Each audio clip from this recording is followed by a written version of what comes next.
ನಮ್ಮ ನ್ಯೂಸ್ ವಿಶೇಷ ಕಾರ್ಯಕ್ರಮಕ್ಕೆ ಸ್ವಾಗತ. ನಾನು ಸೋನಿಕಾ ಕುಲಾಲ್. ವಿಬಿಜಿ ರಾಮ್ಜಿ ಕಾಯ್ದೆ ಜುಲೈ ತಿಂಗಳಲ್ಲಿ ಅಧಿಕೃತವಾಗಿ ಜಾರಿಗೆ ಬಂದಿದೆ. ಇವತ್ತಿನ ಈ ಸಂಚಿಕೆಯಲ್ಲಿ ವಿಬಿಜಿ ರಾಮ್ಜಿ ಕಾಯ್ದೆ ಅಂದ್ರೆ ಏನು, ಇದರ ಪ್ರಯೋಜನದ ಬಗ್ಗೆ ಸಂಪೂರ್ಣವಾಗಿ ಮಾಹಿತಿ ನೀಡಲಿಕ್ಕೆ ನಮ್ಮ ಜೊತೆಗಿದ್ದಾರೆ ವಿಶ್ವನಾಥ್ ಬೈಲಮೂಳೆ ಅವರು. ಸರ್, ಕಾರ್ಯಕ್ರಮಕ್ಕೆ ಸ್ವಾಗತ. ನಮಸ್ತೆ ಸರ್, ಮೊದಲಿಗೆ ವಿಬಿಜಿ ರಾಮ್ಜಿ ಕಾಯ್ದೆ ಅಂದ್ರೆ ವಿಬಿಜಿ ರಾಮ್ಜಿ ಕಾಯ್ದೆ ಅಂದ್ರೆ ಅದೊಂದು ಶಬ್ದದ ವಿಸ್ತೃತ ರೂಪ, ಒಂದು ಯೋಜನೆಯ ವಿಸ್ತೃತ ರೂಪ. Viksit Bharat guarantee Rozgar for Ajeevika mission Gramin ಅನ್ನೋದರ ವಿಸ್ತೃತ ಸಂಕ್ಷಿಪ್ತ ರೂಪವಾಗಿ ವಿಬಿಜಿ ರಾಮ್ಜಿ ಅಂತ ಹೇಳ್ತಾ ಇದ್ದೇವೆ. ಇದು ನರೇಗಾ ಅಥವಾ ಮಹಾತ್ಮ ಗಾಂಧಿ ರಾಷ್ಟ್ರೀಯ ಉದ್ಯೋಗ ಖಾತರಿ ಯೋಜನೆಯ ಬದಲಿಗೆ ಬಂದಂತ ಒಂದು ಯೋಜನೆ. ಸರ್, ಇದು ಒಂದು ಕುಟುಂಬಕ್ಕೆ ಎಷ್ಟು ದಿನಗಳ ಉದ್ಯೋಗ ಖಾತರಿ ಇದೆ? 125 ದಿನಗಳ ಉದ್ಯೋಗ ಖಾತರಿಯನ್ನು ಇದು ಒದಗಿಸ್ತದೆ. ಹಿಂದೆ ನರೇಗಾ ಯೋಜನೆ ಅಡಿಯಲ್ಲಿ 100 ದಿನಗಳ ಉದ್ಯೋಗವನ್ನ ಕೊಡುವಂತ ಅವಕಾಶ ಇತ್ತು. ಸರ್, ಒಂದು ಉದ್ಯೋಗಕ್ಕೆ ಇಷ್ಟೇ ಅಂತಾನೆ ಒಂದು ಉದ್ಯೋಗ ಕೂಲಿ ಅಂತ ಹೇಳ್ತಾರೆ. ಹೌದು, ಇದಕ್ಕೆ ಎಷ್ಟು ಇತ್ತು? ಕೂಲಿ ಇದಕ್ಕೆ 382 ರೂಪಾಯಿ ಒಂದು ಕೂಲಿ ಇದೆ. ಗಂಡು ಹೆಣ್ಣಿಗೆ ಸಮಾನ ಕೂಲಿ. ಮೊದಲು ಎಷ್ಟು ಇತ್ತು ಸರ್? ಒಂದು 374. ಅಂದ್ರೆ ಬೇರೆ ಬೇರೆ ರಾಜ್ಯಗಳಲ್ಲಿ ಬೇರೆ ಬೇರೆ ವ್ಯತ್ಯಸ್ತ ರೇಟ್ಗಳಿದ್ದಾವೆ ಕೂಲಿ ವೇತನ. ಇಲ್ಲಿ ನಮ್ಮ ರಾಜ್ಯದಲ್ಲಿ 382. ಸರ್, ಈಗ ಉದ್ಯೋಗ ಪಡೆಯಬೇಕಾಗಿದ್ರೆ ಯಾರೆಲ್ಲ ಅರ್ಜಿ ಸಲ್ಲಿಸಬಹುದು? ಹೌದು, ಇದು ಉದ್ಯೋಗ ಎಲ್ಲರಿಗೂ ಉದ್ಯೋಗವನ್ನ ಪಡೆಯುವಂತ ಅವಕಾಶ ಇದೆ. ಅದರಲ್ಲಿ ಕೆಲವೊಂದು ನಿರ್ದಿಷ್ಟವಾದಂತ ಪಂಗಡಗಳವರಿಗೆ, ಉದಾಹರಣೆಗೆ ಪರಿಶಿಷ್ಟ ಜಾತಿ, ಪರಿಶಿಷ್ಟ ಪಂಗಡ, ಹಾಗೆ ಆರ್ಥಿಕವಾಗಿ ಹಿಂದುಳಿದ ವರ್ಗ ಅಂತ ಇದ್ದಾರೆ ಅವರಿಗೆ, ಮತ್ತೆ ಸಣ್ಣ ರೈತರು ಅಂತ ಹೇಳ್ತೇವೆ ನಾವು. ಅತಿ ಸಣ್ಣ ರೈತರು ಮತ್ತು ಸಣ್ಣ ರೈತರು ಅಂತ ಒಂದು ಕೆಟಗರಿ ಇದೆ. ಅದು ಕಂದಾಯ ಇಲಾಖೆಯವರು ಅದನ್ನ ಸರ್ಟಿಫೈಡ್ ಮಾಡ್ತಾರೆ. ಅವರಿಗೆ ಕೂಲಿಯನ್ನು ಪಡೆಯಬಹುದು. ಈಗ ಅರ್ಜಿ ಸಲ್ಲಿಸುವುದಾದ್ರೆ ಎಲ್ಲಿ ಸಲ್ಲಿಸಬೇಕು? ಅರ್ಜಿ ಸಲ್ಲಿಸಲಿಕ್ಕೆ ಇವಾಗ ಹೇಗೆ ಹಿಂದೆ ನರೇಗಾ ಯೋಜನೆ ಅಡಿಯಲ್ಲಿ ಅವಕಾಶ ಇತ್ತು, ಅದೇ ರೀತಿಯಲ್ಲಿ ಗ್ರಾಮ ಪಂಚಾಯತ್, ಯಾವ ಗ್ರಾಮ ಪಂಚಾಯತ್ ವ್ಯಾಪ್ತಿಯಲ್ಲಿ ಇರ್ತಾರೆ ಆಯಾ ಗ್ರಾಮ ಪಂಚಾಯತಿಗೆ ಅರ್ಜಿಯನ್ನ ಸಲ್ಲಿಸಬಹುದು. ಸರ್, ಈಗ ಅರ್ಜಿ ಸಲ್ಲಿಸಿದ ನಂತರ ಎಷ್ಟು ದಿನಗಳ ಮೊದಲು ಅವರಿಗೆ ಕೆಲಸಗಳನ್ನು ನೀಡಬೇಕು? ಸಾಮಾನ್ಯವಾಗಿ ಒಬ್ಬ ಅರ್ಹ ಫಲಾನುಭವಿ ಒಬ್ಬ ಅರ್ಜಿ ಸಲ್ಲಿಸಿದ್ರೆ, ಉದ್ಯೋಗಕ್ಕಾಗಿ ಅರ್ಜಿ ಸಲ್ಲಿಸಿದ ಸಂದರ್ಭದಲ್ಲಿ 15 ದಿನಗಳ ಒಳಗಾಗಿ ಆ ಗ್ರಾಮ ಪಂಚಾಯತ್ ಅವರಿಗೆ ಉದ್ಯೋಗವನ್ನು ನೀಡಬೇಕು. ಈಗ 15 ದಿನಗಳವರೆಗೆ ಕೆಲಸ ನೀಡಲಿಲ್ಲ, ಅವರು ಏನ್ ಮಾಡ್ಬೇಕಾಗ? ಸಾಮಾನ್ಯವಾಗಿ ಎಲ್ಲಾ ಗ್ರಾಮ ಪಂಚಾಯತ್ಗಳು ತಮ್ಮ ಕ್ರಿಯಾ ಯೋಜನೆಯನ್ನ ಸಿದ್ಧಪಡಿಸಿಕೊಂಡು ಅದಕ್ಕೆ ಬೇಕಾದ ಏರ್ಪಾಡನ್ನ ಮಾಡ್ಕೊಂಡಿದ್ದಾವೆ. ಆದಾಗ್ಯೂ 15 ದಿನಗಳ ಒಳಗೆ ನಮಗೆ ಉದ್ಯೋಗ ನೀಡಲಿಕ್ಕೆ ಆ ಗ್ರಾಮ ಪಂಚಾಯತ್ ಉದ್ಯೋಗ ನೀಡುವಲ್ಲಿ ವಿಫಲರಾದಲ್ಲಿ ಅವರಿಗೆ ನಿರುದ್ಯೋಗ ಭತ್ಯೆಯನ್ನು ನೀಡಬೇಕಾಗ್ತದೆ. ಅದಕ್ಕೆ ಒಂದು ಅವಕಾಶ ಇದೆ. ಸರ್, ವಿಬಿಜಿ ರಾಮ್ಜಿ ಕಾಯ್ದೆಯಲ್ಲಿ ಯಾವ ಉದ್ಯೋಗಕ್ಕೆ ಹೆಚ್ಚು ಒತ್ತು ನೀಡಲಾಗಿದೆ? ಸಾಮಾನ್ಯವಾಗಿ ಜಲಭದ್ರತೆ ಮತ್ತು ಜಲ ಸಂರಕ್ಷಣೆಗೆ. ಇವತ್ತಿನ ಮುಂದಿನ ದಿನಗಳಲ್ಲಿ ಪ್ರಪಂಚದಲ್ಲಿ ಏನಾಗುತ್ತೆ ಅನ್ನೋದು ಗೊತ್ತಿಲ್ಲ, ಯಾಕಂದ್ರೆ ಮಳೆಯೂ ಕಡಿಮೆ ಇದೆ. ಸೊ ಜಲಭದ್ರತೆಗೆ ಹೆಚ್ಚಿನ ಆದ್ಯತೆಯನ್ನು ಕೊಡುವಂತ ಕಾಮಗಾರಿಗಳದರಲ್ಲಿದೆ. ಗ್ರಾಮೀಣ ಮೂಲಸೌಕರ್ಯ, ಗ್ರಾಮೀಣ ಮೂಲಭೂತ ಸೌಕರ್ಯಗಳನ್ನ ಹೆಚ್ಚಿಸುವಂತ ಒಂದು ಕಾಮಗಾರಿಗಳನ್ನ ಅದರಲ್ಲಿ ಮಾಡ್ಕೋಬಹುದು. ಆಮೇಲೆ ಜೀವನೋಪಾಯ ಕೌಶಲ್ಯಾಭಿವೃದ್ಧಿ, ಈಗ ಆಡು ಅಥವಾ ಈ ರೀತಿ NRLM ಅಂತ ಯೋಜನೆ ಇದೆ, ಅದಕ್ಕೆ ಪೂರಕವಾಗಿ ಈ ಕಾರ್ಯಕ್ರಮಗಳನ್ನ ಮಾಡ್ಕೊಳ್ಳಿಕ್ಕೆ ಅವಕಾಶ ಇದೆ. ಮತ್ತೆ ಅತಿವೃಷ್ಟಿ ಅಥವಾ ಅನಾವೃಷ್ಟಿ ಆದಂತ ಸಂದರ್ಭಗಳಲ್ಲಿ ಭೂ ಸಂರಕ್ಷಣೆ ಇರ್ಬೋದು ಅಥವಾ ಆಸ್ತಿ ಸಂರಕ್ಷಣೆಗೆ ಸಂಬಂಧಪಟ್ಟಂತ ಕಾಮಗಾರಿಗಳನ್ನು ತಗೊಳ್ಳಿಕ್ಕೆ ಅವಕಾಶ ಇದೆ.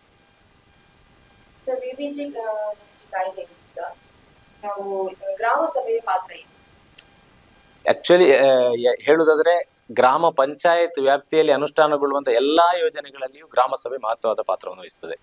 ಯಾಕಂದ್ರೆ ಯೋಜನೆಗಳು ರೂಪುಗೊಳ್ಳುವಂಥದ್ದು ಪಾರದರ್ಶಕತೆಗೆ ಹೊತ್ತು ನೀಡುವಂಥದ್ದು. ಯಾಕಂದ್ರೆ ಸಾರ್ವಜನಿಕರ ಮುಂದೆ ಸಾರ್ವಜನಿಕರೇ ತಮಗೇನು ಅವಶ್ಯಕತೆಗಳಿದೆ ಅನ್ನುವಂಥ ಅರ್ಜಿಗಳನ್ನ ನೀಡುವಂಥದ್ದು ಮತ್ತು ಆ ಕ್ರಿಯಾ ಯೋಜನೆಯನ್ನು ಅನುಷ್ಠಾನಗೊಳಿಸುವಂತ ಸಂದರ್ಭದಲ್ಲಿ ಪಾರದರ್ಶಕತೆ, ಅದಕ್ಕೆ ಸಾಮಾಜಿಕ ಪರಿಶೋಧನೆ ಅನ್ನುವಂಥ ಒಂದು ಕಾರ್ಯಕ್ರಮ ಇದೆ. ಆ ಕಾರ್ಯಕ್ರಮ ಸಮೇತ ಸಭೆಯ ಮೂಲಕವೇ ಆಗುವಂಥದ್ದು.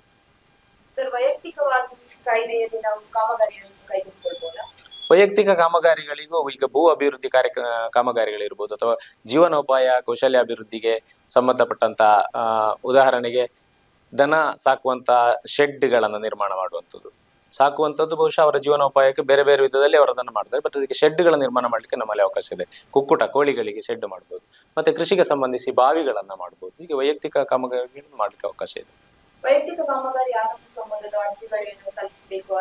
ಹೌದು, ಮುಖ್ಯವಾಗಿ ಈಗಾಗಲೇ ಹೇಳಿದಾಗೆ ಗ್ರಾಮ ಸಭೆಯಲ್ಲಿ ಹಿಂದಿನ ಆರ್ಥಿಕ ವರ್ಷದ ಸಂದರ್ಭ, ಯಾಕಂದ್ರೆ ಈಗ ವಿಬಿಜಿ ರಾಮ್ಜಿ ಈ ವರ್ಷ ಪ್ರಾರಂಭ ಆದದ್ದು, ಆದರೆ ಕಳೆದ ವರ್ಷದಲ್ಲಿ ನಾವು ನರೇಗಾ ಯೋಜನೆ ಅಡಿಯಲ್ಲಿ ಕೆಲವೊಂದು ಕಾಮಗಾರಿಗಳನ್ನ ವೈಯಕ್ತಿಕ ಗ್ರಾಮ ಸಭೆಯಲ್ಲಿ ವೈಯಕ್ತಿಕ ಏನು ಬೇಕು ಅಂತ ಹೇಳಿ ಕೊಟ್ಟಿರ್ತಾರೆ.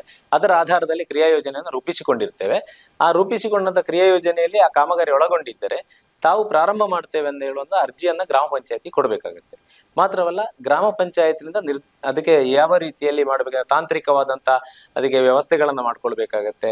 ಸೊ ಹಾಗಾಗಿ ಗ್ರಾಮ ಪಂಚಾಯತ್ ಏನ್ ನಿರ್ದೇಶನ ನೀಡ್ತದೆ ಅದರ ಪ್ರಕಾರ ಕಾಮಗಾರಿಗಳನ್ನು ಕೈಗೊಳ್ಬೇಕು. ವೈಯಕ್ತಿಕವಾಗಿ ಮಾಡ್ಲಿಕ್ಕೆ ಅವಕಾಶ ಇದೆ. ಕೃಷಿ ಹಂಗಾಮಿ ಸಂದರ್ಭದಲ್ಲಿ ಏನಾದರೂ ಹೊಸ ಕ್ರಮಗಳಿದೆಯಾ? ಹೌದು, ಹಿಂದಿನ ನರೇಗಾ ಯೋಜನೆ ಅಡಿಯಲ್ಲಿ ಇದು ಇರಲಿಲ್ಲ. ಆದರೆ ವಿಬಿಜಿ ರಾಮ್ಜಿ ಯೋಜನೆ ಅಡಿಯಲ್ಲಿ ಈಗ ಹೆಚ್ಚಾಗಿ ಕೃಷಿ ಬಿತ್ತನೆ ಸಂದರ್ಭ, ಕಟಾವಿನ ಸಂದರ್ಭದಲ್ಲಿ ಈ ಕೂಲಿಕಾರರ ಅಲಭ್ಯತೆ ಉಂಟಾಗುವ ಸಾಧ್ಯತೆ ಇರ್ತದೆ. ಅದಕ್ಕಾಗಿ ಅವುಗಳನ್ನ ವಿರಾಮದ ಅವಧಿ ಎಂದು ಘೋಷಿಸಿದೆ.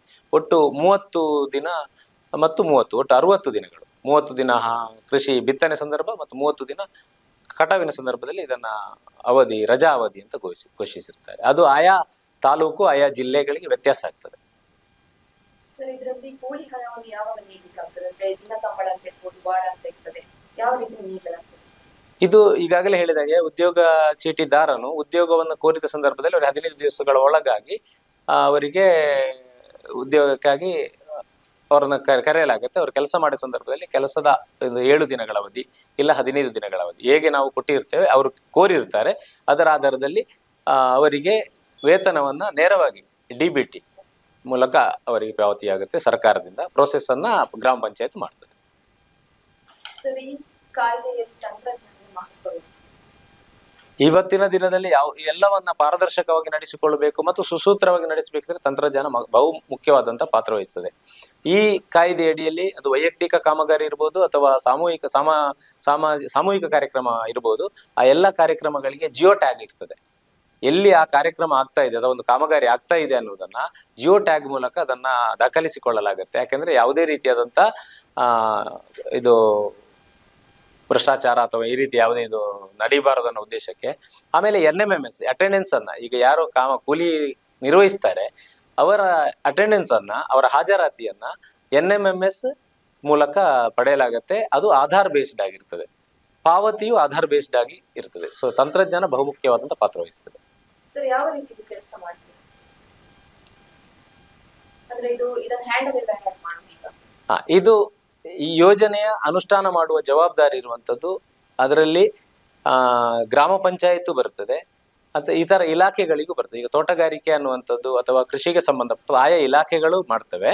ಜೊತೆಗೆ ಅದನ್ನ ಆಕ್ಷನ್ ಪ್ಲಾನ್ ಅಪ್ರೂವ್ ಮಾಡಿದ ನಂತರದಲ್ಲಿ ಗ್ರಾಮ ಪಂಚಾಯತ್ನಿಂದ ಅದನ್ನ ಅನುಮೋದನೆಗೊಳಿಸಿ ತಾಲೂಕು ಪಂಚಾಯತ್, ಜಿಲ್ಲಾ ಪಂಚಾಯತ್, ರಾಜ್ಯ ಮತ್ತು ರಾಷ್ಟ್ರ ಮಟ್ಟದಲ್ಲಿ ಇದು ಅನುಮೋದನೆಗೊಳ್ಳುತ್ತದೆ. ಮುಂದಿನ ವರ್ಷ ಏಪ್ರಿಲ್ನಿಂದ ಅದು ಜಾರಿಗೆ ಬರ್ತದೆ. ಏಪ್ರಿಲ್ನಿಂದ ನಾವು ಕಾಮಗಾರಿ ತಗೊಳ್ಳುವಾಗ ತಾಂತ್ರಿಕವಾಗಿ ಸಿಬ್ಬಂದಿಗಳು ಇರ್ತಾರೆ. ಅದಕ್ಕೆ ಇಂಜಿನಿಯರ್ಸ್ ಅಥವಾ ನಾವು ತಾಂತ್ರಿಕ ಸಹಾಯಕರು ಅಂತ ನಾವು ತಾಲೂಕು ಮಟ್ಟದಲ್ಲಿ, ಕೃಷಿ ಅಥವಾ ತೋಟಗಾರಿಕೆ ಇಲಾಖೆಯಲ್ಲಿ ಆ ಇಲಾಖಾ ಸಿಬ್ಬಂದಿಗಳು ಇರ್ತಾರೆ. ಅವರು ಅದಕ್ಕೆ ಬೇಕಾದಂತ ಎಸ್ಟಿಮೇಷನ್ ಅಥವಾ ಅಂದಾಜು ಪಟ್ಟಿಯನ್ನ ಮಾಡ್ತಾರೆ. ನಂತರದಲ್ಲಿ ಗ್ರಾಮ ಪಂಚಾಯತ್ ಅದಕ್ಕೆ ಆಡಳಿತ ಅನುಮೋದನೆ ಕೊಡ್ತಾರೆ. ತಾಂತ್ರಿಕ ಅನುಮೋದನೆ ನಂತರದಲ್ಲಿ ಕೆಲಸ ಪ್ರಾರಂಭಿಸಲಿಕ್ಕೆ ಇದು ಮಾಡ್ತಾರೆ. ಕೆಲಸ ಆಗ್ತಾ ಇರ್ಬೇಕಾದ್ರೆ ಅದನ್ನ ತಾಂತ್ರಿಕವಾಗಿ NMMS ಮೂಲಕ ಅಟೆಂಡೆನ್ಸ್ ಮಾಡ್ತಾರೆ. ಆ ನಂತರದಲ್ಲಿ EMB ಅಂತೇಳಿ ಅಂದ್ರೆ ಅದು ಸಹ ತಾಂತ್ರಿಕವಾಗಿಯೇ ಅದನ್ನ ಮೆಜರ್ಮೆಂಟ್ ಮಾಡ್ತಾರೆ. ಮೆಜರ್ಮೆಂಟ್ ಮಾಡಿ ಇಂಜಿನಿಯರ್ಗಳು ಅದಕ್ಕೆ ಇಷ್ಟು ಪಾವತಿಸಬಹುದು ಅನ್ನೋದು ನೋಡಿದ ನಂತರದಲ್ಲಿ DBT ಮೂಲಕ, ಖಜಾನೆಯ ಮೂಲಕ ಅವರಿಗೆ ಪಾವತಿ ಆಗ್ತದೆ. ಆ ನಂತರದಲ್ಲಿ ಅದರ ಏನು ಅದನ್ನ ಉತ್ತರದಾಯಿತ್ವವನ್ನ ಇದು ಮಾಡಿದಕ್ಕೋಸ್ಕರ ನಮ್ಮಲ್ಲಿ ಸೋಷಿಯಲ್ ಆಡಿಟ್ ಅಥವಾ ಸಾಮಾಜಿಕ ಪರಿಶೋಧನಾ ತಂಡ ಅಂತ ಪ್ರತ್ಯೇಕ ತಂಡ ಇದೆ. ಆ ತಂಡ ಪ್ರತಿಯೊಂದು ಕಾಮಗಾರಿಯನ್ನ ಕೂಲಂಕುಷವಾಗಿ ನಿಯಮ ಪ್ರಕಾರ ಇದೆಯೇ ಇಲ್ಲವೆಂದು ನೋಡುವುದನ್ನ ವರದಿ ಮಾಡ್ತದೆ. ಆ ನಂತರದಲ್ಲಿ ಅದು ಸಾಧಾರಣವಾಗಿ ಸರಿಯಾಗಿ ಅನುಷ್ಠಾನಗೊಳ್ತಾ ಇದೆ. ಯಾಕಂದ್ರೆ ಇವತ್ತು ತಾಂತ್ರಿಕವಾಗಿ ಎಲ್ಲವೂ ಆಗುವುದರಿಂದ ಸರಿಯಾಗಿ ನಡೀತಾ ಇದೆ. ಈ ಕಾಯ್ದೆಯ ಮುಖ್ಯ ಉದ್ದೇಶ ಇರುವಂತದ್ದು ಗ್ರಾಮೀಣ ಪ್ರದೇಶದ ಅಭಿವೃದ್ಧಿ, ಗ್ರಾಮೀಣ ಪ್ರದೇಶದ ಮೂಲಭೂತ ಸೌಕರ್ಯಗಳ ಅಭಿವೃದ್ಧಿ, ಜೊತೆಗೆ ಜನರ ಆರ್ಥಿಕ ಅವಲಂಬನೆಯನ್ನ ಅಥವಾ ಅವರನ್ನ ಆರ್ಥಿಕವಾಗಿ ಸುದೃಢಗೊಳಿಸುವಂಥದ್ದು. ಮತ್ತು ಮುಖ್ಯವಾಗಿ ಈ ಭಾರತದ ಇತ್ತೀಚಿನ ವಿಷನ್ ಇದೆ, ಅದು 2047ನೇ ಇಸವಿಗೆ ನಾವು ಸಂಪೂರ್ಣವಾಗಿ ಅಭಿವೃದ್ಧಿ ಹೊಂದಿರಬೇಕು ಅನ್ನುವಂಥ ಆ ಆಧಾರದಲ್ಲಿ ಇದನ್ನ VGPP ಅಂತ ಯೋಜನೆ ಸಹ ಮಾಡ್ತಾ ಇದ್ದಾರೆ ಗ್ರಾಮೀಣ ಪಂಚಾಯತ್ಗಳಲ್ಲಿ.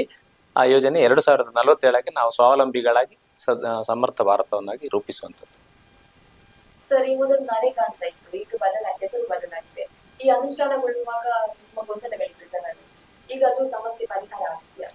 ಅದು ಗೊಂದಲಕ್ಕಿಂತಲೂ ಇದು ಅನುಷ್ಠಾನಗೊಳ್ಳುವ ಸಂದರ್ಭದಲ್ಲಿ ಹೊರಗಿನ ಬಾಹ್ಯದಿಂದಾಗಿ ಈ ರೀತಿ ಅಭಿಪ್ರಾಯಗಳ ಇವತ್ತಿನ ಜನರಲ್ಲಿಗೆ ಅಭಿಪ್ರಾಯ ಹೇಳುವುದರಿಂದ ಈಗ ಆಗಿರುವಂತದ್ದು. ಬಟ್ ಆದರೆ ಜುಲೈ 1ನೇ ತಾರೀಕಿನಿಂದ ಇದು ಅನುಷ್ಠಾನಗೊಂಡಂದಿನಿಂದ ಏನೇನು ಗೊಂದಲಗಳು ಬರ್ತದೆ ಹಾಗಾಗಿ ಅದಕ್ಕೆ ಸರಿಯಾದಂತ ಮಾರ್ಗಸೂಚಿಗಳನ್ನ ಸರ್ಕಾರ ನೀಡ್ತಾ ಬರ್ತಾ ಇದೆ. ಇನ್ನು ಮುಂದೆ ಸಹ ಹೆಚ್ಚಿನ ಯಾವಾಗ ಏನು ಗೊಂದಲಗಳು ಉಂಟಾಗುತ್ತೆ ತಕ್ಷಣ ಅದಕ್ಕೆ ಮಾರ್ಗಸೂಚಿಗಳನ್ನ ಅವರು ಪ್ರಕಟಿಸ್ತಾರೆ, ನಮ್ಗೆ ಕಳಿಸ್ತಾರೆ. ಅದು ಯೋಜನೆಗಳು, ಸರ್ಕಾರ ಯೋಜನೆಗಳನ್ನ ಪ್ರಾರಂಭ ಮಾಡುವಾಗ ಅದು ಆ ಅವಧಿಗೆ ಸಂಬಂಧಪಟ್ಟದ್ದು. ಯಾಕೆಂದ್ರೆ ಈ ಉದ್ಯೋಗ ಖಾತ್ರಿ ಯೋಜನೆಗಿಂತ ಮೊದಲು ಸಹ ಬೇರೆ ಒಂದು ಯೋಜನೆ ಇತ್ತು. ಆ ಯೋಜನೆ ಹೆಸರು ಬದಲಾಗಿ ಉದ್ಯೋಗ ಖಾತ್ರಿ ಯೋಜನೆ ಆಗಿರುವಂತದ್ದು.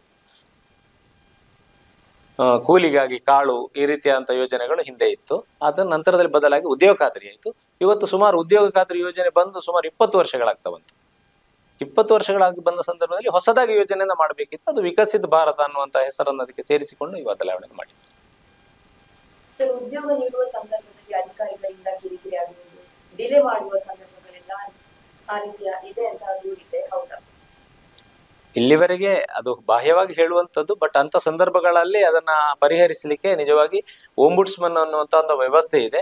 ದೂರು ನೀಡುವಂತ ಸಹಾಯವಾಣಿಯೂ ಇದೆ. ಸಹಾಯವಾಣಿಯ ಮೂಲಕವೂ ಅದನ್ನ ನಮಗೆ ಸಾರ್ವಜನಿಕರಿಗೆ ಅವಕಾಶ ಇದೆ. ಯಾವುದೇ ರೀತಿಯ ದೂರನ್ನ ನೀಡಬಹುದು. ಅದನ್ನ ಕೂಲಂಕುಷವಾಗಿ ಪರಿಶೀಲಿಸಿ ಸಂಬಂಧಪಟ್ಟಂತ ತಪ್ಪುಗಳಾಗಿದ್ದಲ್ಲಿ ಅದನ್ನ ಸಂಬಂಧಪಟ್ಟವರಿಗೆ ಶಿಕ್ಷೆಯೂ ಆಗುವಂತ ಅವಕಾಶಗಳು ಇದರಲ್ಲಿ ಇದೆ. ಸರ್, ನೀವು ಈಗಾಗಲೇ ರಾಮ್ಜಿ ಕಾಯ್ದೆಯಲ್ಲಿ ಯಾವುದೆಲ್ಲ ಕಾಮಗಾರಿ ಇದೆ ಅಂತ ತಿಳಿಸಿದ್ರಿ. ಮೊದಲು ನರೇಗಾ ಯೋಜನೆಯಲ್ಲಿ ಮಿಷನ್ ವರ್ಕ್ ಇರಲಿಲ್ಲ, ಆದ್ರೆ ಈ ಕಾಯ್ದೆಯಲ್ಲಿ ಕೂಡ ಅದೇ ಪಾಲನೆ ಆಗ್ತಿದೆಯಾ? ಹೌದು. ಇದು ಮುಖ್ಯವಾಗಿ ಇದರ ಉದ್ದೇಶವೇ ಸಾರ್ವಜನಿಕರಿಗೆ ಉದ್ಯೋಗವನ್ನು ನೀಡುವಂತ, ಉದ್ಯೋಗ ರಹಿತ ಕುಟುಂಬಕ್ಕೆ ಉದ್ಯೋಗವನ್ನು ನೀಡುವಂತ ಗುರಿಯನ್ನಿಟ್ಟುಕೊಂಡು ಬಂದಿರುವಂತದ್ದು. ಯಾವುದೇ ಯಂತ್ರೋಪಕರಣಗಳ ಬಳಕೆಗೆ ಇಲ್ಲಿ ಅವಕಾಶ ಇರುವುದಿಲ್ಲ. ಇದಕ್ಕೆ ಕಾರಣ ಏನು ಸರ್? ಈಗ ಅಂದ್ರೆ ಡೆವಲಪ್ ಆಗ್ತಾ ಉಂಟು. ಈಗ ಎಲ್ಲ ಕಡೆಯಲ್ಲೂ ಮಿಷನ್ ಆಗಿರ್ಬೋದು, ತಂತ್ರಜ್ಞಾನಗಳ ಉಪಯೋಗ ಆಗ್ತುಂಟು. ಇದಕ್ಕೆ ಯಾಕೆ ಬಳಸಲಿಕ್ಕೆ ಅವಕಾಶ ಇಲ್ಲ? ಇದರ ಅಂದ್ರೆ ಇಲ್ಲಿ ಒಳಗೊಂಡಿರುವಂತ, ಯಾಕಂದ್ರೆ ಇಲ್ಲಿ 318 ಕಾಮಗಾರಿಗಳನ್ನ ಮಾತ್ರ ನಮಗೆ ತೆಗೆದುಕೊಳ್ಳಿಕ್ಕೆ ಅವಕಾಶ ಇರುವಂತದ್ದು. ಸಾರ್ವಜನಿಕರು ಕೇಳ್ತಾರೆ ಅಂತ ಹೇಳಿ ಎಲ್ಲಾ ಕಾಮಗಾರಿಗಳನ್ನು ಇಲ್ಲಿ ಒಳಗೊಳ್ಳಿಕ್ಕೆ ಅವಕಾಶ ಇಲ್ಲ. ಇದರಲ್ಲಿ ಒಳಗೊಳ್ಳಿಕ್ಕೆ ಅವಕಾಶ ಇರುವಂತ ಕಾಮಗಾರಿಗಳು ಮೆಷಿನ್ ನಲ್ಲಿ ಮಾಡ್ಲಿಕ್ಕೆ ಅವಕಾಶ ಇದೆ, ಆದ್ರೆ ಮ್ಯಾನುವಲಿ ಮಾಡ್ಲಿಕ್ಕೆ ಸಾಧ್ಯವಾಗುವಂತ ಕಾಮಗಾರಿಗಳು ಮಾತ್ರ ಇದರಲ್ಲಿ ಇರುವುದರಿಂದ ದುರುಪಯೋಗವನ್ನು ತಡೆಗಟ್ಟುವುದಕ್ಕೋಸ್ಕರ ಅಲ್ಲಿ ಅವಕಾಶ ಇಲ್ಲದ ಹಾಗೆ ಮಾನವ ದಿನಗಳ ಮೂಲಕವೇ ಈ ಏನು ಕಾಮಗಾರಿಗಳನ್ನು ನಡೆಸಬೇಕು ಅಂತ ಹೇಳುವಂಥದ್ದು ಇದರ ಆಶಯ. ಇಲ್ಲ, ಇದರ ಏನು ನಮ್ಮ ವಿಬಿಜಿ ರಾಮ್ಜಿ ಕಾಯ್ದೆ ಹೇಳುತ್ತೆ ಅದರ ಮೂಲ ತತ್ವವೇ ಮಾನವ ದಿನಗಳನ್ನು ಸೃಜಿಸುವಂಥದ್ದು. ಹಾಗಾಗಿ ಬರೋ ಸಾಧ್ಯತೆಗಳು ಇರುವುದಿಲ್ಲ. ಹಾಗೆಂತ ಹೇಳಿ ಎಲ್ಲೂ ಮಾಡಿಲ್ಲ ಅಂತ ಹೇಳಿದ್ರೆ ನರೇಗಾ ಯೋಜನೆ ಅಡಿಯಲ್ಲಿ ಒಂದು ಅವಕಾಶ ಇತ್ತು. ಮಾನವನಿಂದ ಈಗ ಒಂದು ಬಾವಿ ಅಥವಾ ಒಂದು ಕೆರೆ ಅಭಿವೃದ್ಧಿ ಪಡಿಸ್ತಾ ಇದ್ದಾರೆ ಸಂದರ್ಭಗಳಲ್ಲಿ ಮಾನವನಿಂದ ಏನನ್ನಾದ್ರೂ ಅದನ್ನ ಮೂವ್ ಮಾಡ್ಲಿಕ್ಕೆ, ಒಂದು ಬಂಡೆ ಕಲ್ಲಿರ್ತದೆ, ಅದನ್ನ ಚಲಿಸುವಂತ ತುಂಬಾ ಕಷ್ಟದ ಕೆಲಸಗಳನ್ನ ಮಾಡ್ಲಿಕ್ಕೆ ಅವಕಾಶ ಇಲ್ಲ. ಅವಾಗ ಆ ಸಣ್ಣ ಪುಟ್ಟ ಅವಕಾಶಗಳು ಇರ್ತಿತ್ತು. ಇದರಲ್ಲಿ ಯಾವುದೇ ಪ್ರಸ್ತಾವನೆಗಳಿಲ್ಲ. ಸರ್, ಸಾರ್ವಜನಿಕರು ಮುಖ್ಯವಾಗಿ ಈ ಕಾಯ್ದೆಯಲ್ಲಿ ಏನು ನೆನಪಿಟ್ಕೊಳ್ಬೇಕು? ಸಾರ್ವಜನಿಕರು ಮುಖ್ಯವಾಗಿ ನೆನಪಿಟ್ಟುಕೊಳ್ಳುವುದಂದ್ರೆ ಅದೇ ಪ್ರಾರಂಭದಲ್ಲಿ ಹೇಳಿದ ಹಾಗೆ ಇದು ತಂತ್ರಜ್ಞಾನ ಆಧಾರವಾಗಿ ಆಗುವಂತ ಒಂದು ಯೋಜನೆ ಅನುಷ್ಠಾನ ಆಗುವುದರಿಂದ ವೈಯಕ್ತಿಕ ಕಾಮಗಾರಿ ಯಾರಾದ್ರೂ ಬೇಕು ಅಂದ್ಕೊಂಡ್ರೆ ಮೊದಲು ಯಾವ ಗ್ರಾಮ ಸಭೆಯಲ್ಲೋ ಎಲ್ಲೂ ಬಂದು ನಾವು ಕೊಟ್ಟರು ಅದನ್ನ ಮಾಡಬೇಕು ಅನ್ನುವಂತ ಒಂದು ಅವಕಾಶಗಳಿತ್ತು. ಬಟ್ ಇವಾಗ ಏನಾಗಿದೆ ಅಂತ ಹೇಳಿದ್ರೆ ಎಲ್ಲವೂ ಈ ಭೂಮಿಯ ಏನು ಮೇಲ್ಮೈ ಇದೆ ಮತ್ತು ಒಳಭಾಗದ ಪದರಗಳೇನಿದೆ ಇದನ್ನ ಸೈಂಟಿಫಿಕ್ ಏನು ಸ್ಯಾಟಲೈಟ್ ಬೇಸ್ಡ್ ಅಲ್ಲಿ ಯುಕ್ತಧಾರ ಅನ್ನುವಂತ ಒಂದು ವ್ಯವಸ್ಥೆಯ ಮೂಲಕ ಕಾಮಗಾರಿಗಳ ಕ್ರಿಯಾ ಯೋಜನೆಯನ್ನು ಮಾಡುವುದರಿಂದ ಅಕ್ಟೋಬರ್ 2ರಂದು ನಡೆಯುವಂತ ಗ್ರಾಮ ಸಭೆಗಳ ಸಂದರ್ಭದಲ್ಲಿ ಈ ಉದ್ಯೋಗ ಏನು ವೈಯಕ್ತಿಕ ಕಾಮಗಾರಿಗಳು ಬೇಕು ಅಂತ ಹೇಳ್ತಾರೆ ಅವರುಗಳು ಆ ಅರ್ಜಿಯನ್ನ ಅಲ್ಲಿ ನೀಡಬೇಕಾಗುತ್ತೆ. ನಂತರದಲ್ಲಿ ಅದು ತಾಂತ್ರಿಕವಾಗಿ ಆ ಜಿಯೋ ಟ್ಯಾಗಿಂಗ್ ಎಲ್ಲ ಪ್ರೊಸೆಸ್ಗಳಿರ್ತವೆ. ಆ ಪ್ರೊಸೆಸ್ ಆಗಿ ಯೋಜನೆಯಾಗಿ ಅದು ಅನುಷ್ಠಾನಕ್ಕೆ ಮುಂದಿನ ಆರ್ಥಿಕ ವರ್ಷದಿಂದ ಬರ್ತದೆ. ಮುಖ್ಯವಾಗಿ ಈ ವಿಬಿಜಿ ರಾಮ್ಜಿ ಕಾಯ್ದೆ ಬಂದಿರುವಂತದ್ದು ಸಾರ್ವಜನಿಕರಿಗೆ ಬಹಳಷ್ಟು ಒಳ್ಳೆಯ ಅವಕಾಶವನ್ನು ಕೊಟ್ಟಿದೆ. ಯಾಕೆಂದ್ರೆ ನರೇಗಾ ಯೋಜನೆ ಅಡಿಯಲ್ಲಿ 100 ದಿನಗಳ ಉದ್ಯೋಗ ಇತ್ತು. ಇಲ್ಲಿ 125 ದಿನಗಳ ಉದ್ಯೋಗದ ಖಾತರಿಯನ್ನ ಇದು ಕುಟುಂಬಕ್ಕೆ, ಒಂದು ಅರ್ಹ ಕುಟುಂಬಕ್ಕೆ 125 ದಿನಗಳ ಉದ್ಯೋಗದ ಅರ್ಹತೆಯನ್ನ ಅಥವಾ ಖಾತರಿಯನ್ನ ಇದು ಒದಗಿಸ್ತದೆ. ಮತ್ತೆ ಗ್ರಾಮೀಣ ಪ್ರದೇಶದ ಮೂಲಭೂತ ಸೌಕರ್ಯಗಳ ಅಭಿವೃದ್ಧಿ ಆಮೇಲೆ ಜಲ ಭದ್ರತೆ ಮತ್ತು ಜಲ ಸಂರಕ್ಷಣೆ ಬಗ್ಗೆ ಹೆಚ್ಚಿನ ಒತ್ತನ್ನು ನೀಡಿರುವುದರಿಂದ ಗ್ರಾಮೀಣ ಪ್ರದೇಶದ ಆರ್ಥಿಕ ಚಟುವಟಿಕೆ ಹಾಗೂ ಜನರ ಜೀವನಕ್ಕೆ ಉತ್ತಮವಾದಂಥ ಅಡಿಪಾಯವನ್ನು ಇದು ಹಾಕಿಕೊಡ್ತದೆ. ಸರ್, ನರೇಗಾದಲ್ಲಿ 60-40 ಅನುಪಾತ ಇತ್ತು, ಈ ಕಾಯ್ದೆಯಲ್ಲಿ ಕೂಡ ಅದು ಕಂಟಿನ್ಯೂ ಆಗಿದೆಯಾ? ಹೌದು, ನರೇಗಾದಲ್ಲಿರುವಂತೆ ಇಲ್ಲಿ ಸಹ ಕೂಲಿ ಅನುಪಾತ, ಕೂಲಿ ಮತ್ತು ಸಾಮಗ್ರಿ ಅನುಪಾತವು 60-40, 60% ಕೂಲಿ ಮತ್ತು 40% ಸಾಮಗ್ರಿ ಮೊತ್ತವನ್ನು ಪಾವತಿಸಲಿಕ್ಕೆ ಅವಕಾಶ ಇದೆ. ಉದಾಹರಣೆಗೆ ಈಗ ಒಬ್ಬ ಫಲಾನುಭವಿಯು ನೀರಾವರಿ ಬಾವಿ ಮಾಡಬೇಕು ಅಂತ ಹೋಗ್ತಾರೆ. ಈಗ ಬಾವಿ ಕೂಲಿಯ ಮೊತ್ತಕ್ಕಿಂತ ಹೆಚ್ಚು ಕೆಲವೊಮ್ಮೆ ಬಾವಿಗೆ ಕಲ್ಲು ಕಟ್ಟಬೇಕಾಗತ್ತೆ, ಕುಸಿಯುವಂಥ ಸಂದರ್ಭ ಇರುವಂತಹ ಮೆದು ಮಣ್ಣಿನ ಜಾಗಗಳಲ್ಲಿ, ಅಥವಾ ರಿಂಗ್ ಅಳವಡಿಸ್ತಾರೆ.